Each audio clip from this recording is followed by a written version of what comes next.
you do. Finnish MEP Nils Torvalds, who was previously a candidate to be Finland's Prime Minister, is in Brussels. Nils, what do you make of the European Union's response to the Sergei Skripal poisoning?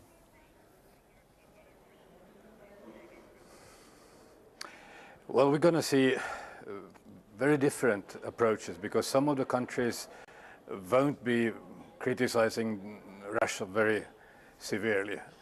And at the same time, I think almost a clear majority will feel themselves very much pushed in a direction where they have to stand up for the values and for member states, even if it's a member state who is about to leave. So I think we're going to discuss this in the Parliament in the next Strasbourg session, and I think the verdict will be pretty harsh. Pretty harsh in terms of the stance against Russia?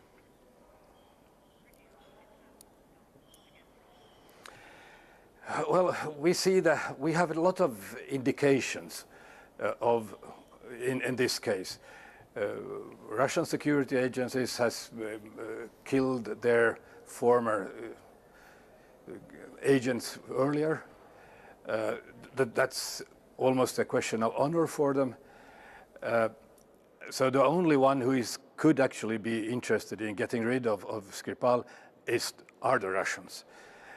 But we won't find a person with a smoking gun going in or out of the Russian embassy in London. We won't find I'm pretty sure we won't find the smoking gun at all, because usually when you kill persons like this is a very cynical killing, because they didn't even care about Skripal's daughter. So my guess would be that there will be middlemen. There can be a lot of middlemen in between. But from my point of view, I think Russia should be very interested in clearing this, because the Novichok poison, the only source for it comes from, or could come from Russia. There is a small possibility during the 90s, many weapon depots in Russia were taken apart because the state couldn't pay the wages, and the military took what they could. Just almost all the AK-47s now around in Europe come from these depots. There is a possibility that this also had this background. Now, because of your proximity to Russia in Finland, are you afraid of Russia and Russian retaliation in general?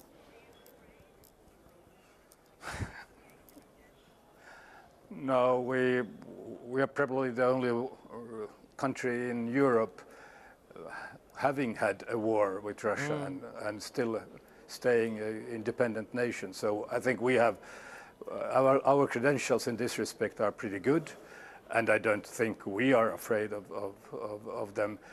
What we should be slightly scared of in Europe in general is not very rational behavior in Russia, because it's an unstable system for the moment being. You have somebody up there, Vladimir Putin, and then you don't actually have a machinery on which you can put any or much trust.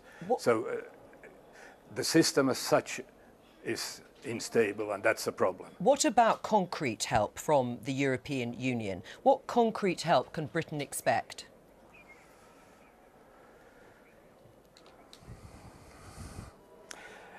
Well, it depends on what you need.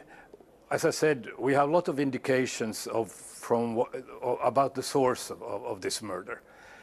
But as I also said, we won't find a smoking gun. So what would Great Britain need in these times from us? I think if you go back to what we could offer all the knowledge we could and our services could find. And if Russia is retaliating even more in regard of Great Britain, then of course we have to follow suit. Okay. We have to do something just to show our solidarity. So stay with us, Nils. This might sort of go further. Do you think that there would have been any difference?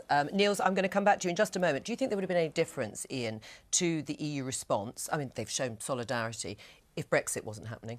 No, I don't see what, I don't know what other response there could have been. They have been as supportive as they can be. The fact that France and Germany and the United States signed this joint letter, which is quite strong, there's a few hedging bits, but it is a very strong statement. And I imagine that a lot of the other countries would be happy to sign up to it too. So I don't know what else we could expect. Except Tony Brennan said after the Litvinenko incident, Europe showed solidarity, but there wasn't much in terms of concrete measures. I mean, are we expecting members of the European Union to expel their Russian diplomats, to put further sanctions in place? I mean, are these the sorts of things that we should be expecting from the European Union member states? I think there could be some more economic sanctions, but I actually think the show of solidarity and strength is in itself very important, and that's a statement that a multilateral approach is important. It does work. You know, even as Brexit is going along, we're not ever going to be able to live and operate in splendid isolation. We are always going to have to rely on allies in Europe, in America, and I think that's an incredibly important reminder at this very critical moment in the negotiations to both sides, actually. And this is a big story in other European countries. I did an interview with Danish television yesterday, and it's their #1 story for the whole week. So I think some people are thinking, well, this is a story in a small town in England. It's not. Right, well, that's what I was going to say to Niels. Finally, is that right? My other guest here, Ian Dale, says it's a big story in European countries. Is that the case? Is it a big story in the European Parliament? It's a big story, yes, indeed. Why? Because it was, as I said earlier, it was a very cynical murder, and all the indications we have are pointing at Russia. So we should demand of them some very honest and some very clear answers.